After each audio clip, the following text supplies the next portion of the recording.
අද දවසේ පටන් ගත්තේ නම් ටිකක් පරක්කු වෙලා පාන් පෙත්තකුයි කීරයකකුයි හදාගෙන ඒකත් බීලා මම දැන් හදන්නේ රිදි වගයක් තියෙනවා ඒකත් හේදෙන්න දාගන්න.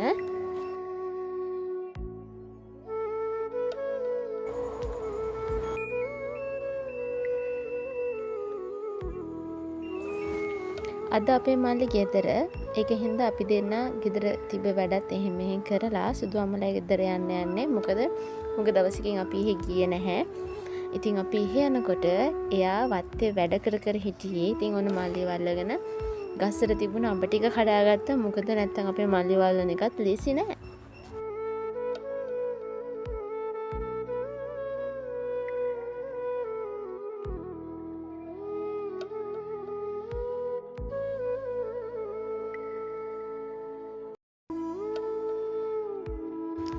එයාලා වැඩ නිසා ඔන්න අද මට තමයි කුස්සිය ඩියුටි එක තියෙන්නේ. ඉතින් මම එතන ටිකක් වෙලා ඉඳලා කුස්සියට ආවා උයන්න. විශේෂ දෙයක් හදන්න නම් නැහැ. එළවලු බත් එකක් හදලා මස් උයලා පරිප්පුවක් තමයි හදන්න යන්නේ ඉතින්.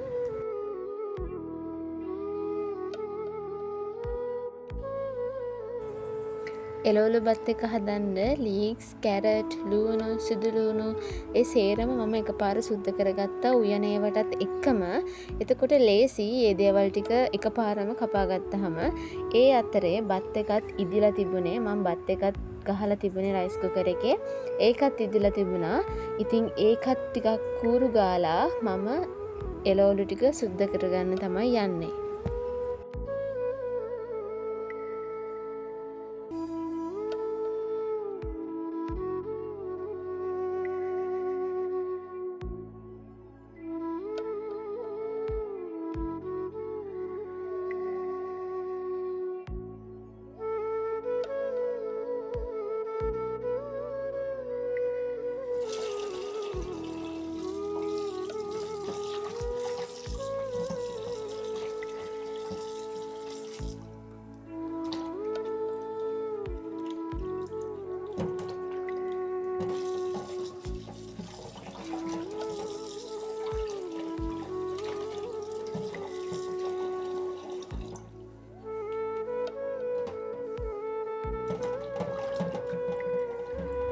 එළවලු ටික හොදලා සේරම මම හොදගත්තා.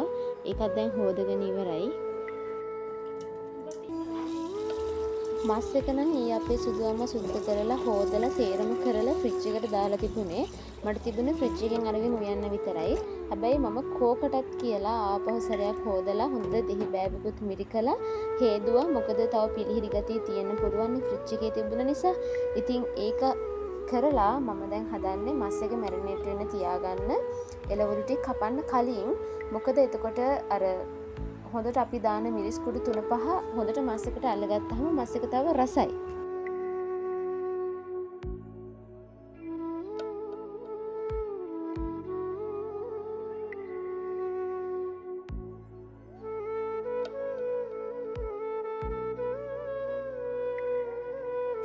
මස් එක මැරිනේට් කරගන්න මම සුදු ලූණු, ගම්බිරිස්, කරාඹුනැටි, එනසල්, කුරුඳු පොත්තක් දාලා හොඳට තලා ගන්නවා.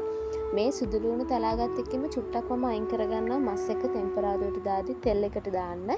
ඉතින් ඒකෙන් චුට්ටක් අයින් කරගෙන මම එනසල්, කරාඹුනැටි මේ දේවල් ටික දාලා පේස්ට් එකක් හදාගන්න යන්නේ. ඊට පස්සේ මස් එකට මිරිස් කුඩු, කහ කුඩු, 3-5 කුඩු චුට්ටක්, දුණු චුට්ටක්, ආයෙ කැමති නම් ගම්බිරිස් කුඩු ටිකක් දාන්නත් පුළුවන්. හැබැයි මම අර හදාගත්ත පේස්ට් එකට මම ගම්බිරිස් දැම්මනේ.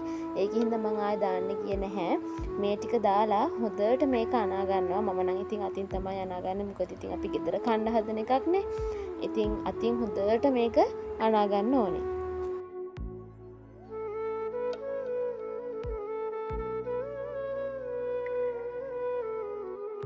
හොඳට අනාගත්තට පස්සේ මෙන්න මේ විදිහට තමයි තියෙන්නේ. ඉතින් අපි මේක පැත්තකින් තියලා අපි දැන් එළවලු ටික කපා ගමු.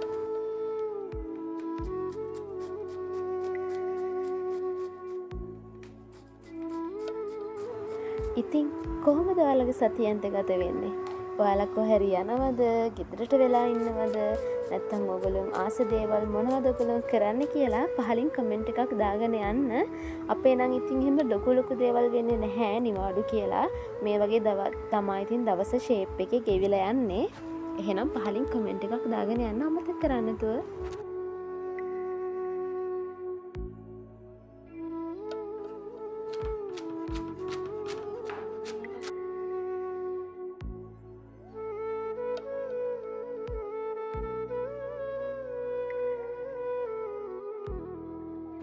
කැරට් ටිකත් ග්‍රේට් කරගෙන ලීක්ස් ටිකත් හීනියට කපා ගත්තා. දැන් මම ලූණුයි සුදුලූණුයි අවුමිරිසුයි කපා ගන්න යන්නේ. මම ඒවා පරිප්පුවකටත් එකම එකපාර කපා ගන්නවා. එතකොට ලේසි.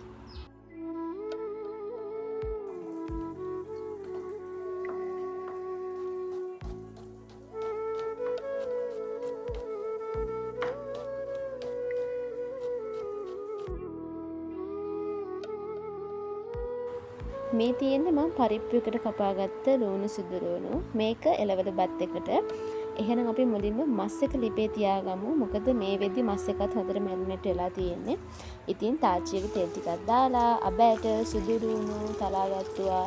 කරපිංචා රම්පා ටික දාලා හොඳට තෙල් එකේ බැදෙන්න අරින්න ඕනේ. ඊට පස්සේ මම නම් මිරිස් කුඩු ටිකකුයි කහ කුඩු ওই ටික තෙල් එකටම දාලා හොඳට පාට එනකම් හොඳට කර ගන්නවා. ගොඩාක්ම නෙවෙයි සාමාන්‍ය ගානට. මිරිස් කුඩු වල ලස්සන පාටක් එනකොටම අපි මැරිනේට් කරගත්තු මස් ටික මේකට දාලා හොඳට මේක කලවම් කරගන්න ඕනේ. ඊට පස්සේ වතුර චුට්ටක් දාලා මේක හිමීට ඉදෙන්න අරින්න ඕනේ.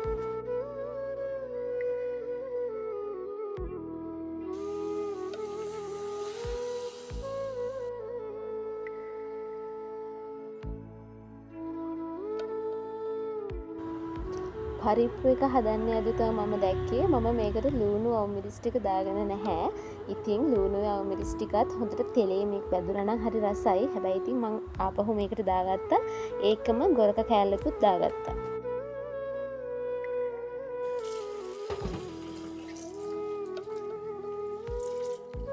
මස් එක හැදෙනකන් අපි පරිප්පු එක ලිපේ තියාගමු. මුලින්ම පරිප්පු ටික හොඳට හොද ගන්න ඕනේ.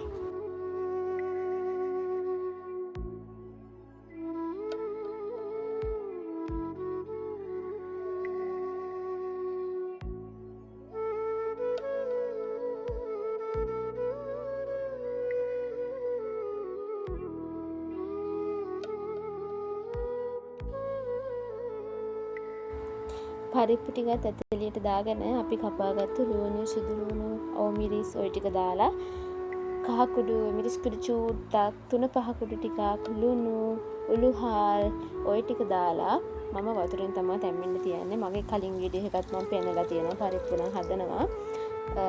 ඊට පස්සේ ලිපේ තියාගන්න ඕනේ. මස් එක ඉදුණාට පස්සේ මම මස් එකට හොඳ උකු කිරි ටිකක් දාගන්නවා. අපේ පවුලේ සාමාන්‍යයෙන් මස් එකට අනිවාර්යයෙන්ම කිරි දාලා තමයි හදන්නේ. මොකද හොදි ගතියට අපි ආසයි.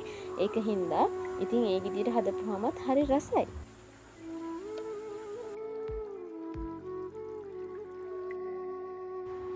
මේ වෙද්දි මස් එක නම් ඉදිරි ඉවරයි.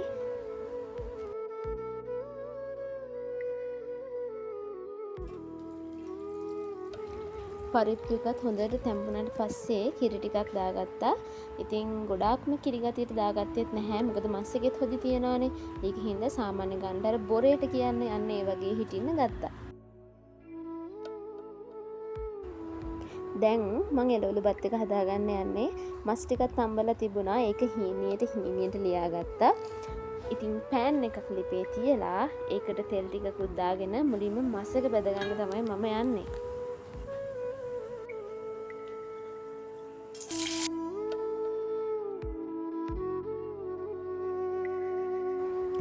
මස් එක හොඳට බැදුනට පස්සේ අපි තලාගත්ත සුදුලූණු ටිකක් දාලා කරපිංච ටිකකුත් දාලා හොඳට මේක තෙල් එකේ ආපහු බැදෙන්න දෙන්න ඕනේ. ඊට පස්සේ මම මේකට කපාගත්ත ලූණු, කැරට් මේ ටික දාලා හොඳට මේක තැම්බෙන්න තිබුණා. ඊට පස්සේ මම මේකට ගම්මිරිස් කුඩු චූට්ටක් දාගන්නවා. මම වෙනනම් මිරිස් කුඩු 3-5 දැම්මේ නැහැ. ඊට පස්සේ සෝස් චුට්ටකුයි සීනි චූට්ටකුයි ලුණු ටිකකුත් දාලා මේක හොඳට ආපහු කලවම් කරගන්න ඕනේ. කැරට් ටිකක් තැඹුණාට පස්සේ මම මේකට බිත්තර ගෙඩි දෙකක් කඩලා දාගන්නවා.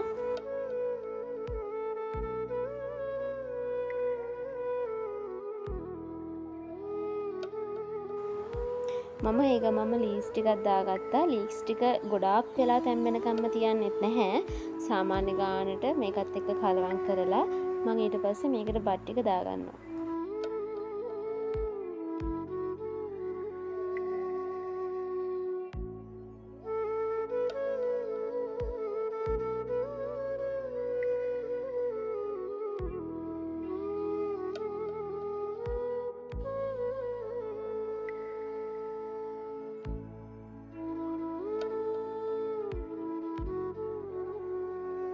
මම ටක් ගාලා තක්කාලි සලාදකුත් හදාගත්තා. මේකට නම් මම එහෙම ගොඩාක් මුකුත් දැම්මේ නැහැ. ලුණුයි අවමිරිසුයි දාලා ලුණු කුඩු දෙහි චුට්ටක් දාලා හොඳට මේක අනාගෙන අවසානට තක්කාලි දාලා ආපහු සැරයක් අනාගත්තා. දැන් ඉතින් මගේ වැඩ ඉවරයි. මේ වෙද්දි නම් සුදු අම්මයි මල්ලි පොඩි වැඩකට ගිහිල්ලා හිටියේ එළියට. ඉතින් එයාලා ආවහම අපි කමු. බත් එක බෙදාගත්තා. බත් එකත් කාලා අඹ ගෙඩියකුත් කාලා මම දැන් හවස් වෙලා මේ චූටි ගමනක් යන ගමන් ඉන්නේ. බලන්නකෝ මං කා එක්කද යන්නේ කියලා. මේ තමයි අපේ චූටි රෝසමල. ඉතින් මෙයත් එක්ක තමයි යන්නේ. මෙයාට බඩු වගේක් ගන්න. ඉතින් අපි බලමුකෝ.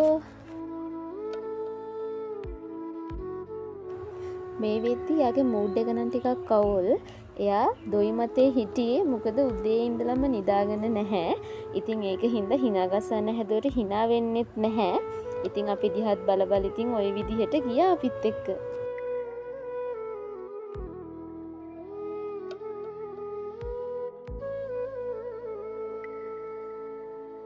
ඉතින් අපේ රෝසමල නිදිමතේ හිටපු හින්දා අක්කා මගේ අතට එයාව දීලා බඩු ටික අරගෙන එන්න ගියා. ඉතින් අපි මේ දැන් යන ගමන් ඉන්නේ. තව මගිනුත් අක්කට බඩ වගේක් ගන්න තිබ්බා. යාට කන්න දෙනවනේ දැන්. ඒක හින්දා ඒකට ඕන කරන බඩු ටිකක් ඒ අරගෙන ඉතින් එද්දි බලන්නකෝ එයා හොඳටම නිදි. අපේ චූටි මැනිකගේ කෝලං එක්කම මම මගේ වීඩියෝ එකත් ඉවර කරන්නම්. ආයෙත් දවසක ලස්සන වීඩියෝ එකකින් හම්බෙනකන් ඔගොල්ලෝ හැමෝම පරිස්සමින් ඉන්න.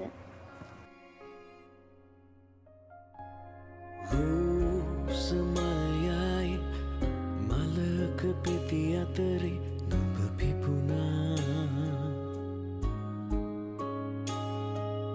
රැකතරු අතරේ පෝය සඳ විලසි නුඹ දිලුණා. මුදේ හංගාපු මුතුවට පරදාපු කිඳුර